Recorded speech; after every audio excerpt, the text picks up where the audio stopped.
চমৎকার অবস্থান। দুই পাশে দুই মহাশক্তি আমাদের, ভারত আর চীন, তারা দ্রুত গতিতে এগিয়ে যাবে। আমরা যেহেতু মাঝখানে আছি, আমাদেরকে ফেলে যেতে পারবে না, তাদের বাতাসে আমরা উঠতে থাকবো। সেই থেকেই আমার বদ্ধমূল ধারণা বাংলাদেশের ভবিষ্যৎ অতি চমৎকার, তার অবস্থানের কারণে।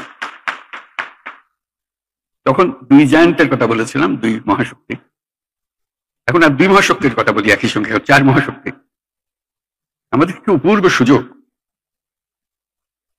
আমাদের সামনে বিস্তীর্ণ মহাসাগর, আমাদের উপকূল ভূমি, সাগরের সঙ্গে আমাদের লাগোয়া উপকূল।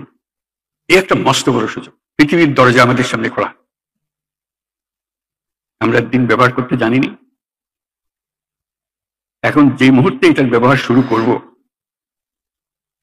আমাদের অর্থনীতিকে লোহার দড়ি দিয়ে বেঁধে রাখতে পারবে না। এবং আমাদের উত্তরে হলো বিখ্যাত হিমালয় পর্বতমালা, যেখানে জমে আছে আমাদের যাবতীয় শক্তি, হাইড্রো পাওয়ার। কত শক্তি দরকার বাংলাদেশের, এখানে সব জমা আছে, হারিয়ে যাচ্ছে না, শুধু নেবার অপেক্ষায়। শুধু প্রতিবেশী দেশের সঙ্গে একটা সম্পর্ক করা, যাতে করে আমরা এই 40 মাইল বা যে দূরত্বটুকু দুই দেশের মধ্যে আছে, নেপাল আর বাংলাদেশের মধ্যে, ওটুকু অতিক্রম করা। আর কিচ্ছু না, ওরা এক পায়ে খাড়া, নেপাল বারে বারে বলছে আমাদেরকে নিয়ে যাও, আমরা এক পায়ে খাড়া নেবার জন্য মাঝখানে ওইটুকু পথ অতিক্রম করার সুযোগ আমাদের এখন দেওয়া হচ্ছে না। আশা করি তাদেরই কারণে, তাদের অর্থনৈতিক কারণে সেটা আমাদেরকে দেবে। এটা সবার মঙ্গলের জন্য, কারো একজনের উপকার একজনের অপকার এরকম কিছু না। যদি আমরা সেই পথটা খুলে পাই, এখন সামান্য কিছু পেয়েছি, ওটাও কিছুই না, বড় আকারে যদি পাই, বাংলাদেশকে আটকে রাখার কোনো ক্ষমতা কারো নাই। আমরা মহা সৌভাগ্যবান এক জাতি, তার অবস্থানের কারণে। সেই জাতির দুঃখ কেন থাকবে আমি বুঝতে পারি না। এটা আমাদের কপালের দোষ, নাকি আমাদের চরিত্রের দোষ, না আমাদের চিন্তার দোষ? যদি হয়ে থাকে সেগুলোর থেকে আমরা মুক্ত হই। আমরা তো তড়িৎ গতিতে এগিয়ে যেতে চাই, এটা একটা মহাশক্তিধর অর্থনীতি তৈরি হবে। আজকে কুমিরা থেকে টেকনাফ পর্যন্ত যে উপকূল ভূমি, সেখানে যদি কাতারে কাতারে সব নৌবন্দর স্থাপন হয়, মাতার বাড়ির গভীর সমুদ্র বন্দর পর্যন্ত যদি আমরা দুনিয়ার সব জাহাজকে আশ্রয় দিতে পারি, তাদের কাজ করার জন্য সুযোগ সুবিধা দিতে পারি, আমাদেরকে আটকাবে কে? এবং শুধু যে সমুদ্র বন্দর আমরা ব্যবহার করব, আমাদের মালামাল যাবে, তা তো না। আমাদের একটা নিজস্ব অর্থনৈতিক অঞ্চল আছে, সেই অঞ্চলটাকে আমরা এখনো খুলতে পারিনি, কিন্তু অঞ্চল অপেক্ষা করছে আমাদের জন্য। আমাদের অঞ্চল হলো, উত্তরে হলো নেপাল আমাদের অঞ্চল।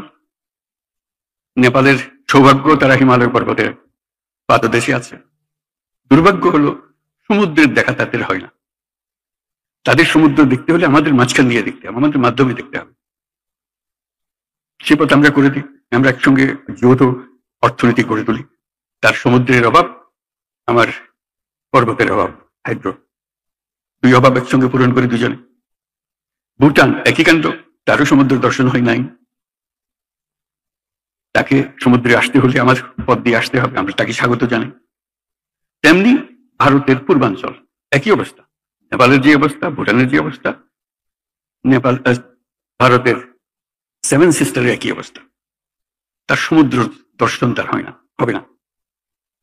তার সঙ্গে আমরা যোগ দিয়ে একসঙ্গে এই অর্থনৈতিক অঞ্চল, আমাদের যে সমুদ্র বন্দর, তাদের মাল আনা নেওয়া করবে, আমাদের মাল আনা নেওয়া করবে, তাদের কাছে যাবে, তাদের অর্থনীতি আমাদের অর্থনীতি একসঙ্গে যাবে।